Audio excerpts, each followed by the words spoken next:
Well, hello, and welcome into another edition of 8Sports Nightcap here on WRIC+. Nolan Knight here with Madelyn Frentress. Hot off of what was a fun night at the Siegel Center.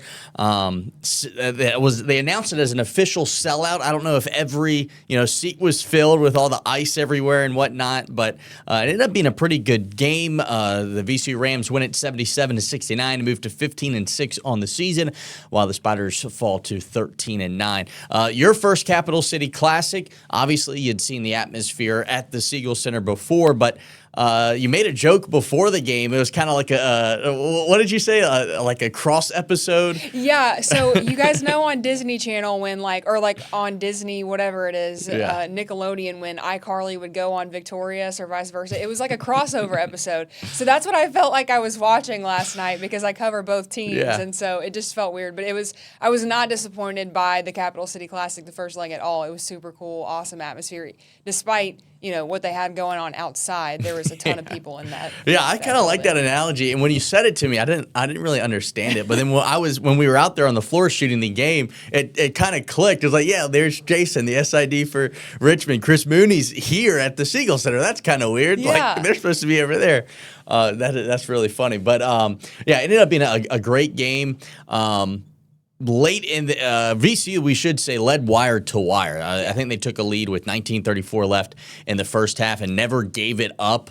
But the Spiders cut it down to 3 or 4 points late in the game. Terrence Hill came in, got a big shot out of a timeout, and that was kind of it for the night. VCU was able to hold on. They were actually outscored in the second half by the Spiders. They put together a really good comeback attempt. Senior captain Mike Walls finished with 16 points here. I got the box score right here. Let me throw it up. So take a look at it. Aiden Argobright, the John Marshall star, had a couple of big buckets late, and he finished with 16 points. AJ Lopez was incredible. 3 for 4 from 3, had a big night. He came and talked after the game. Jaden Daughtry had some good minutes for the Spiders as well. Put up a really good fight, but VCU... It's been so interesting to watch them. Sorry, I've thrown Madelyn out of the picture. Put you back in. Let me back in. Yeah, VCU has done such a good job this year of having good minutes from so many different guys, right? You don't know who's going to come out and have the big night. Last night, it was kind of the... They spread it around really well. We saw a couple of guys like JJ and Tracy had a really good night, 4 for 7 for 11 points. Lazar finished with 14 points. It was a lot of fun to watch him and Mike Walls go back and forth throughout the evening. Yeah, the big man matchup. They asked Walls about that, and I think Czar as well after the game, and they both were just ultimate respect for each other. I think ultimately Lazar probably won that matchup, but it was so close, like by just a hair.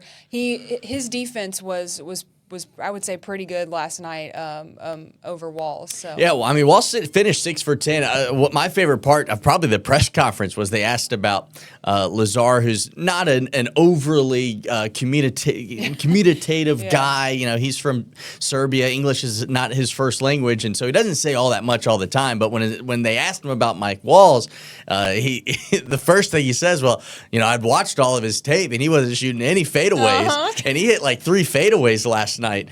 So Mike Walls, congratulations. You got a deep bag, according to Lazar. But yeah, that was a fun matchup to watch.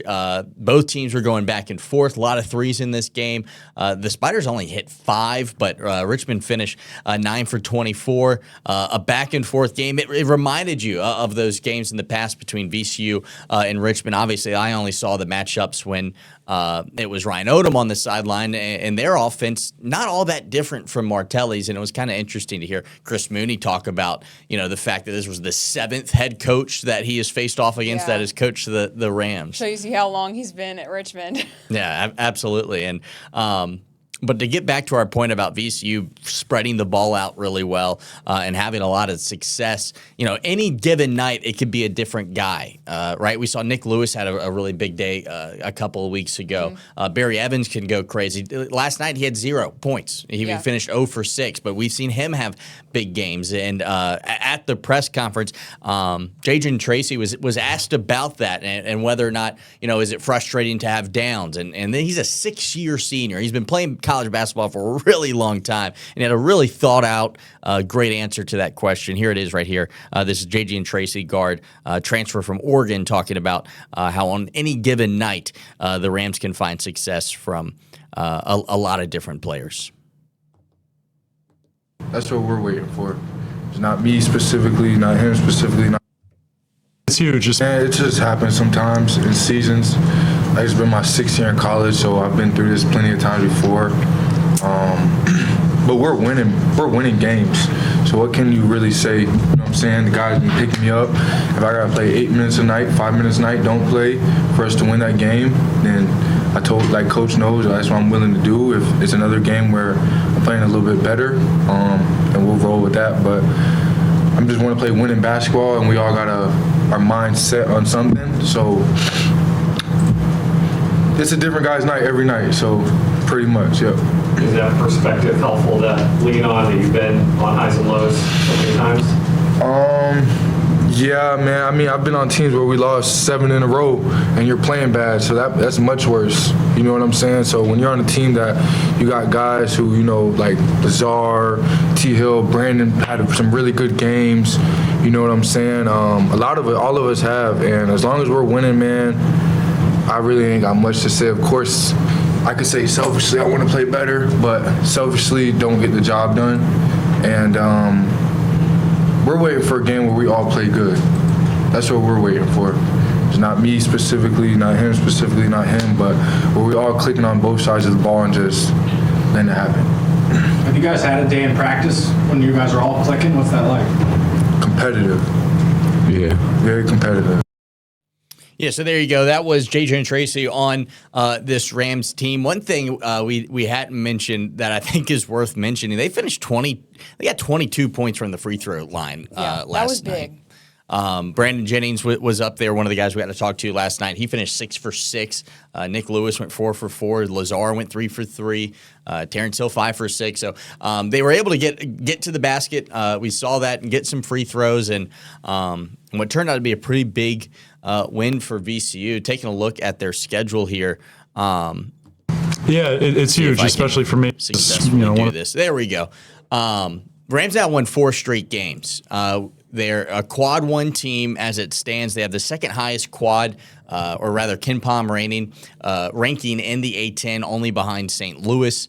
And they've looked good recently. After they had those back-to-back losses to the first place and second place team in the conference in St. Louis and George Mason, they rattled off wins against Rhode Island, St. Joseph, Davidson, Richmond, and then they're back at home on Friday to play Loyola Chicago, who is, of course, last in the conference. And it'll be interesting to see if they can continue this momentum, but it feels like, you remember back in February and now November when we were talking with Coach, and he would always say, they don't want to be good now. They want to be good at the end of the year. I was just thinking about that. They were saying we don't want to play our best basketball in early January or in December. We don't want to play our best basketball now. And I think we're starting to see a taste of what their best basketball looks like. Yeah, and it's the right time of year, right? They have 1 game left in January, and then February's here, and then it's March, and they're playing the A10 tournament.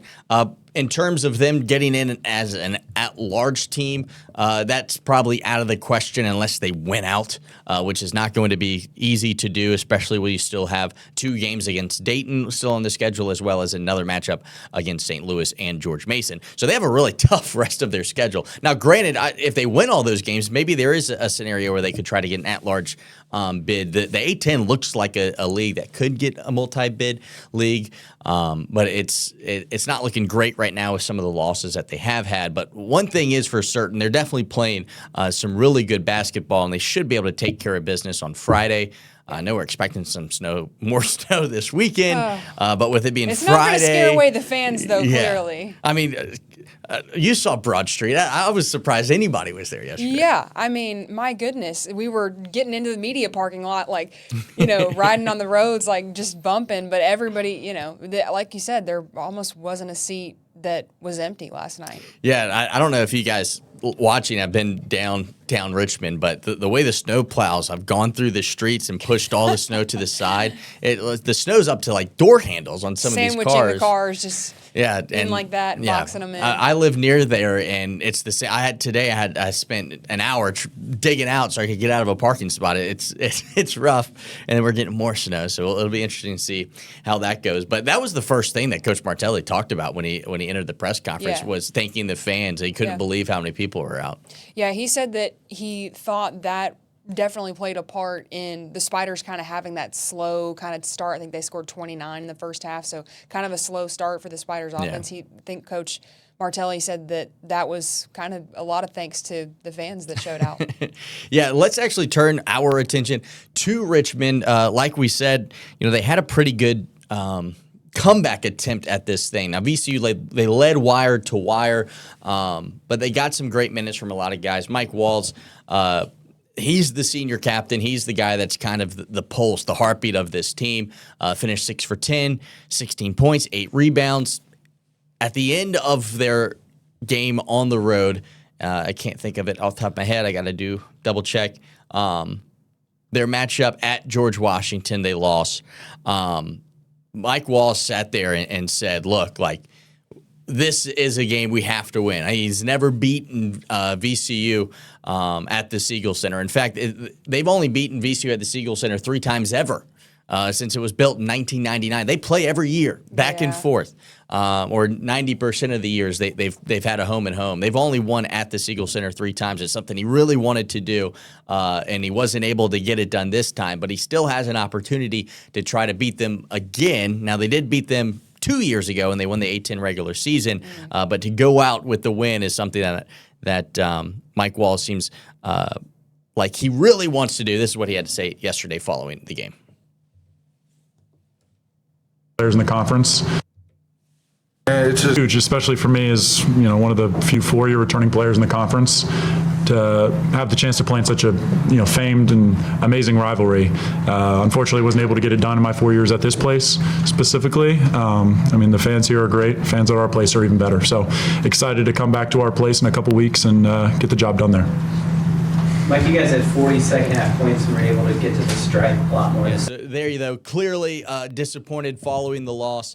The backbone for the Spiders. It's been interesting and fun to watch him kind of grow up. Obviously, I only saw him last year since I'm new to the region as well. But even his improvement this year to last year has been remarkable, and the team's so much better as well. Let's actually take a look at the rest of the schedule for the Spiders. They've hit a rough patch. They've lost 4 straight games at St. Louis, at home to Rhode Island, at George Washington, at VCU, and they're back at home on Saturday for a 4:30 game against Davidson as it sits right now, in case this weather doesn't get in the way. But they still have some tough matchups left. They have the second leg of the Capital City Classic coming up on Valentine's Day at 6 p.m. They have to face off against Georgia Mason, who's been incredible this season, and they still have a matchup against Dayton.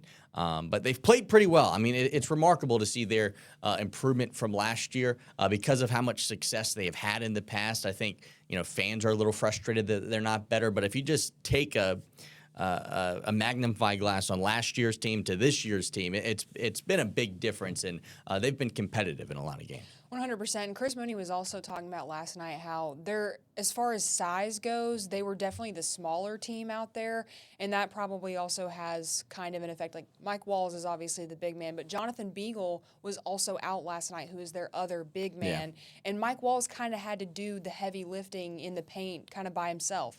So once Jonathan Beagle probably gets back, Chris Mooney said he doesn't have a timeline on that. It sounds like it's not. It sounds like it's not too multiple serious, weeks situation. Right. So once Jonathan Beagle gets back and he takes a little bit of the burden off of Walls, and they're not lacking too much in size, or they're not lacking as much in size out there, I think they can definitely step up their game in the paint, and it won't have to it'll open things up outside as well. Yeah. Because they're one of the best 3-point shooting teams in the league, and I believe VCU limited them to 5 for 15 just last 5. night. They had 3, only had 2 in the second half because they only had 3 in the first. Yeah, so I think that having Jonathan Beagle come out, it puts a little bit more on the guys on the outside, and then it also puts more on Mike Walls in a way because he's got to do the heavy lifting in the paint by himself. So, yep. Their next matchup at home against Davidson, as I mentioned, at 4:30. Pending the snow. Speaking of snow, you're Louisiana. Born and bred, and went to LSU. Kind of your first winter, what you called up north, which blew my mind last night, calling Richmond the North. But I've heard this is kind of a hot debate whether Virginia is considered the North or the South. As I have traveled this country doing sports, I have realized that not everyone sees Virginia as the North. Whereas when I was in college, so many kids coming from out of state, from like New Jersey or Ohio, I had so many friends from the actual North, and to them they were going down south. Yeah. I get it. I can see both sides. It's but not the deep south. It's not Louisiana or Mississippi, but right. I guess I can see both sides. I've heard like Richmond up is the North, or like anything above Richmond is the North, and then I don't disagree with people when they say that Nova is the North. Yeah. But the Tidewater region and Appalachia definitely doesn't feel northern by any means. So I see it kind of like North Carolina. Like you think of those. Some of the thickest Southern accents are from Virginia and North Carolina.